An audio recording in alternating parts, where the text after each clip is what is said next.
Today I'm checking out the Hybrew H7B, a semi-automatic espresso machine with a built-in grinder. It can brew espresso and steam milk at the same time, and includes many great features that usually comes with pricier models. Just to be clear, Hybrew did send me this machine, so I didn't pay for it myself.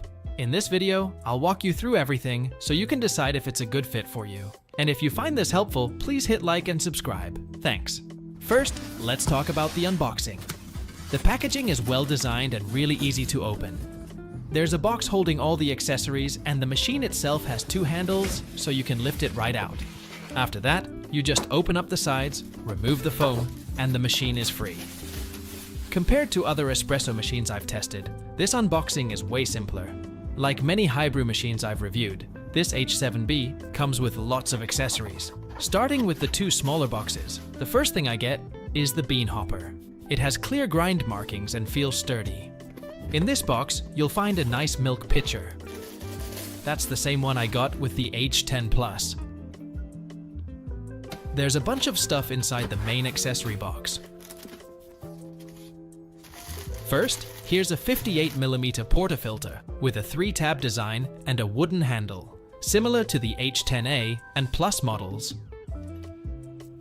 There's a bellows attachment too, which fits onto the hopper to help push out leftover grounds when you're single dosing. This is something many Breville users buy separately, but here it's included.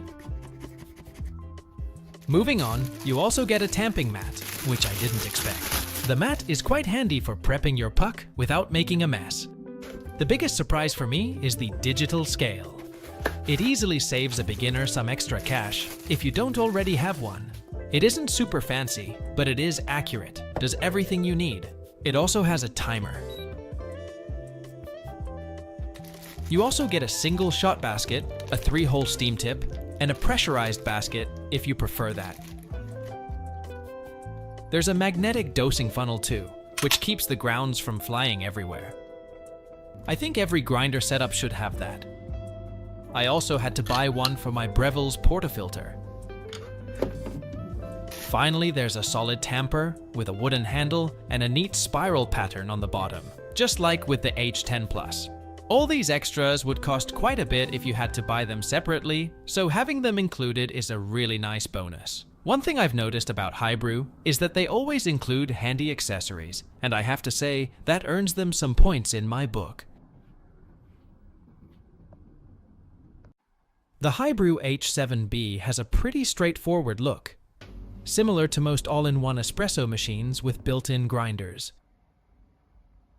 Even though the main body is mostly a hard plastic shell, it still feels solid and has a decent amount of weight to it.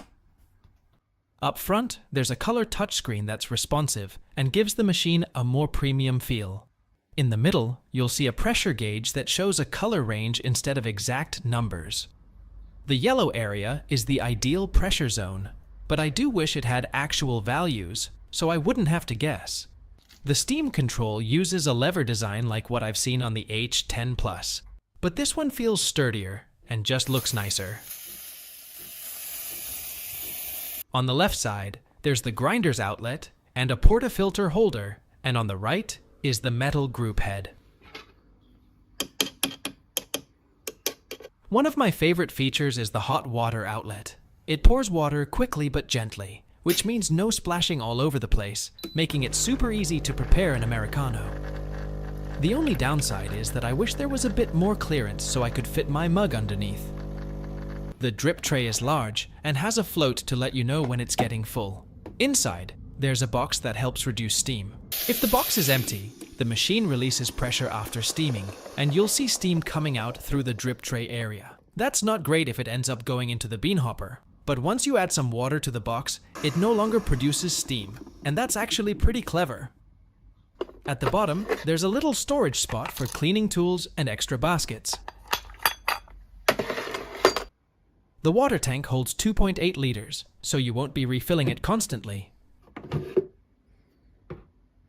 The bean hopper is thick and sturdy, with clear grind markers. It also has an anti-popcorning design to keep beans from jumping around. If you like single dosing, you can use the included bellows to push out any leftover grounds. If you prefer keeping beans in the hopper, just leave the bellows off. The built-in grinder uses a 48mm stainless steel conical burr. If you remove the hopper, the machine goes into protect mode so it won't run, but it's always good to unplug it before reaching the burr. To access the burrs, lift the handle and rotate it to unlock and pull out the inner burr, so you can easily clean the burrs. Once it's out, you'll see a simple setup inside, with a few blocks that help push the grounds toward the chute. There's also an anti-static feature inside, which makes regular maintenance easier. The grinder has 30 steps, labeled from 0 to 30. If you're new to this, start around 5 and adjust from there. You've got a few clicks of wiggle room to dial in your shot. As for the retention, I weighed and ground 18 grams of beans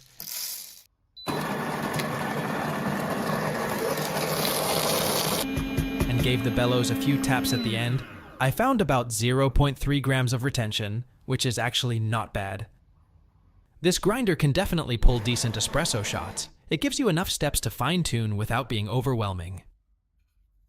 Keep in mind it's mainly designed for espresso, so even on the coarse end it might still be pretty fine for other brewing methods. This setup is great if you're new to espresso and want something straightforward that won't require extra gear.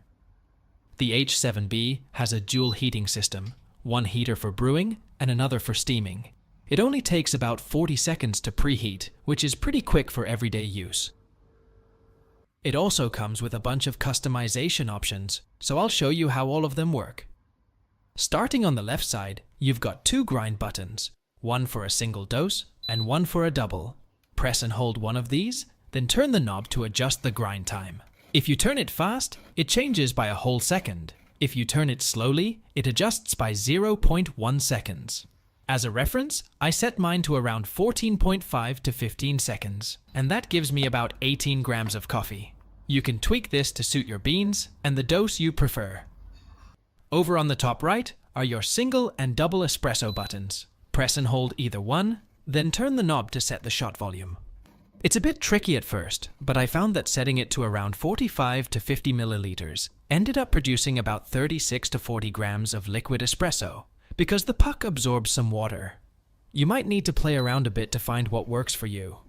If you press both the single and double espresso buttons together, you can adjust the brewing temperature anywhere from 80 to 95 degrees Celsius. Below that, you'll see the hot water and Americano buttons. Press and hold the hot water button to set how much water you want, up to 250 milliliters. I personally love the one-touch Americano feature. That's the coffee I mainly drink. Press and hold the Americano button, and you can adjust both the hot water and espresso shot volume separately. Once you dial that in, making an Americano is super easy. I'll show you how I use this feature later in the video. The machine defaults to a 5-second pre-infusion time. If you want to change that, press and hold the hot water and Americano buttons together, and you can adjust the pre-infusion anywhere from 0 to 10 seconds. At the bottom, there are two steam buttons. If you long press them, you can set the steam temperature. That way, you can have one set for stronger steam and one for weaker steam, depending on what kind of milk you're using. If you'd rather see the temperature in Fahrenheit instead of Celsius, just press and hold the double espresso and Americano buttons together, and it'll switch over. The machine also has indicator lights for things like low water or when it's time to descale. If you need to descale, just press and hold both steam buttons at once. I'm not going to try that right now, but it's there when you need it. Compared to a lot of other all-in-one machines, the H7B gives you a ton of flexibility. Now I'll make a few drinks to show you how it actually performs and what the workflow is like. I've set the grind time to about 14.7 seconds, which gives me roughly 18 grams of coffee. It's not perfectly accurate every time. There can be a variation of 0.1 to 0.5 grams, but that's acceptable for convenience. Of course, if you want to be more precise, you could weigh exactly 18 grams of beans each time. This dosing funnel really keeps everything neat and tidy. I'm using my MHW3 bomber tools, which make puck prep more consistent and easier overall.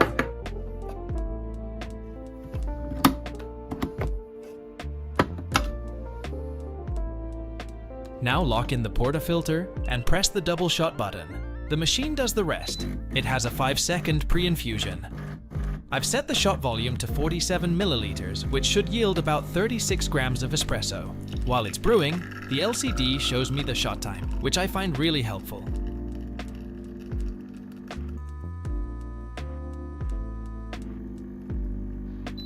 The shot looks good. I ended up with about 38 grams in 30 seconds, which is basically on target. My beans are still pretty fresh, so I might let them rest a bit longer for an even better flavor, but it still tastes nice as is.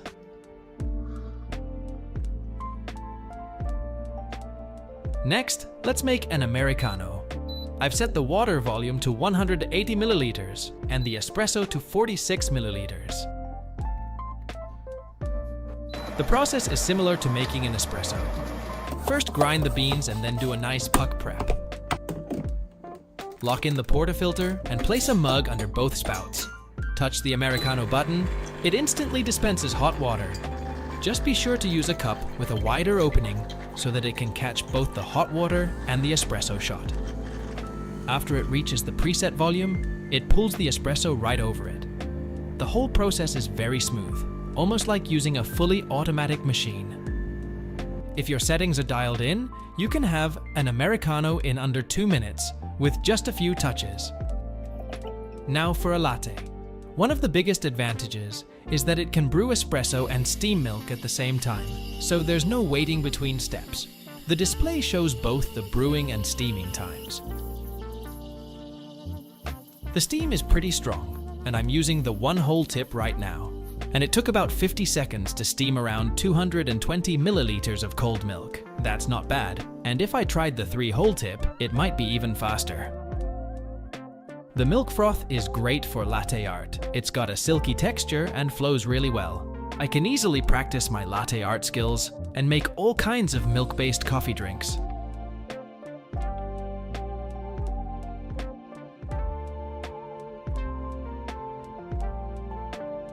Overall, this machine is pretty powerful. It costs around $600. I think it offers great value for the price. It includes a bunch of practical accessories you'd normally have to buy separately, which is a huge plus. The one-touch Americano feature is my personal favorite, and having the ability to brew espresso and steam milk at the same time at this price point is honestly surprising. To be honest, it's even better than my Breville Barista Pro. Maybe I'll do a side-by-side comparison in the future. If you're just starting out or simply want a convenient setup, I think it's definitely worth considering. Thanks for watching.